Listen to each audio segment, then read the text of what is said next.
नमस्कार, मैं यशवंत कुमार सह आचार्य हिंदी राजकीय वाणिज्य महाविद्यालय कोटा सामान्य हिंदी पाठशाला में आपका स्वागत करता हूं। हम हमारे पाठ्यक्रम के निबंध भवानी शंकरो वंदे का अध्ययन कर रहे हैं। अब तक हम इस निबंध के अनेक भागों का अध्ययन कर चुके हैं। आज हम इसी का विस्तार कर रहे हैं। गोसाई जी ने स्पष्टतः श्रद्धा विश्वास दोनों की बात की है, क्योंकि बिना विश्वास के श्रद्धा होना असंभव है।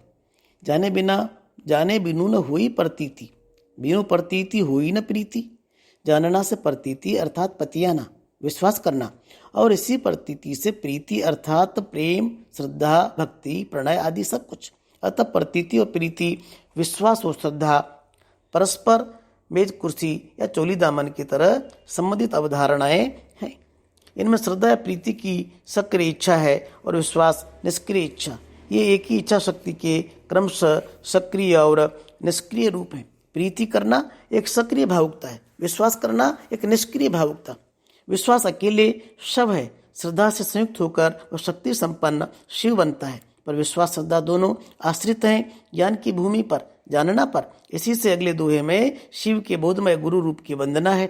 विश्वास भ्रांति पर भी आश्रित हो सकता है, कहीं ऐसा न घटित हो जाए। तुलसीदास इसी से गुरु रूप शंकर को बोध रूप शिव की वंदना तुरंत श्रद्धा विश्वास रूपिणों अर्धनारीश्वर की वंदना के बाद ही करते हैं। बोध की चर्चा हम अन्यत्र भी करेंगे। यहाँ पर हमारा तात्पर्य श्रद्धा और विश्वास से ही है, परंतु इसे एक ओर तो ज्ञान संयुक्त होना होगा, दूसरी ओर क्रिया संयुक्त, अन्यथा निष्फल श्रद्धा और भ्रांत विश्वास होगा। गोसाई जी ने इस विवेचन में स्पष्ट रूप से श्रद्धा विश्वास की बात की है, क्योंकि उनका कहना है कि बिना विश्वास के श्रद्धा होना असंभव है। जब तक हमारे मन में विश्वास नहीं होगा, हम किसी के प्रति श्रद्धाशील नहीं हो सकेंगे। जाने बिनु न होई प्रतीति, जब तक हम किसी को जानेंगे नहीं तो विश्वास नहीं होगा, और जब तक विश्वास नहीं करेंगे तो प्रेम भी नहीं होगा। जानना से प्रतीति अर्थात पतियाना अर्थात विश्वास उत्पन्न होता है, और उसी प्रतीति से फिर प्रेम उत्पन्न होता है। पहले हम किसी पर जानते हैं, फिर उस पर विश्वास करते हैं, और उसके उपरांत हम उससे प्रेम करते हैं। प्रेम का अर्थ है केवल प्रेम ही नहीं है, प्रेम का अर्थ श्रद्धा, भक्ति, प्रणय आदि सब कुछ उसमें सम्मिलित है। अतः प्रतीति और प्रीति, विश्वास और श्रद्धा परस्पर मेज कुर्सी या चोली दामन की तरह संबंधित अवधारणाएं हैं। विश्वास और श्रद्धा और प्रतीति और प्रीति एक दूसरे से जुड़ी हुई धारणाएं हैं। एक को समझने के लिए दूसरे को समझना आवश्यक है। इनमें श्रद्धा या प्रीति सक्रिय इच्छा है। जब हम श्रद्धा रखते हैं, किसी से प्रेम करते हैं, तो एक सक्रिय इच्छा है, और विश्वास निष्क्रिय इच्छा। विश्वास में हम केवल भाव रखते हैं, पर जैसे हम श्रद्धा और प्रीति से संपन्न होते हैं, हम सक्रिय हो जाते हैं। ये एक ही इच्छा शक्ति के क्रमशः सक्रिय और निष्क्रिय रूप हैं। जो इच्छा शक्ति है उसके दो रूप हैं, सक्रिय और निष्क्रिय। श्रद्धा और विश्वास सक्रिय रूप है, श्रद्धा सक्रिय रूप है और विश्वास उसका निष्क्रिय रूप है। प्रीति करना एक सक्रिय भावुकता है, विश्वास करना एक निष्क्रिय भावुकता। प्रीति का जो भाव है वह सक्रिय भावना है, और विश्वास का भाव एक निष्क्रिय भावना है। विश्वास अकेले सब है।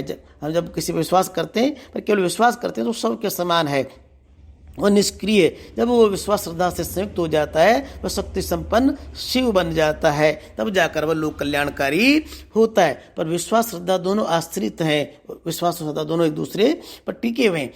विश्वास श्रद्धा दोनों आश्रित हैं ज्ञान की भूमि पर। ज्ञान की भूमि पर ही विश्वास श्रद्धा का विकास होता है, पर जानना पर। इसी से अगले दोहे में शिव के बोधमय गुरु रूप की वंदना की तुलसीदास जी अगले दोहे में शिव के उस रूप की वंदना करते हैं जो बोधमय, जो बोध प्रदान करने वाला है, जो ज्ञान प्रदान करने वाला है। विश्वास भ्रांति पर भी आश्रित हो सकता है। विश्वास जानने पर आधारित होना चाहिए, पर वो जानना कई बार भ्रांतिपूर्ण भी हो सकता है।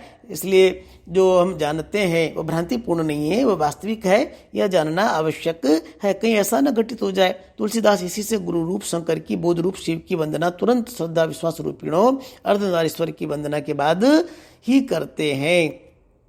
इसलिए जो विश्वास भ्रांति पर आधारित न हो, वह बोध रूप हो, इसलिए बोध रूप शिव की वंदना तुलसीदास जी करते हैं।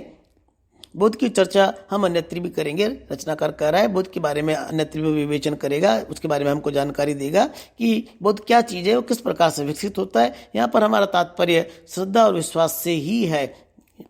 यहाँ पर हमारा जो तात्पर्य है वह है कि श्रद्धा और विश्वास के साथ बोध जुड़ा हुआ है, परंतु उसे एक ओर तो ज्ञान संयुक्त करना होगा, दूसरी ओर क्रिया संयुक्त करना होगा। हमारा जो श्रद्धा विश्वास का भाव है, जो बोध है, उसको हमको ज्ञान से युक्त भी करना होगा और क्रिया से युक्त भी करना होगा।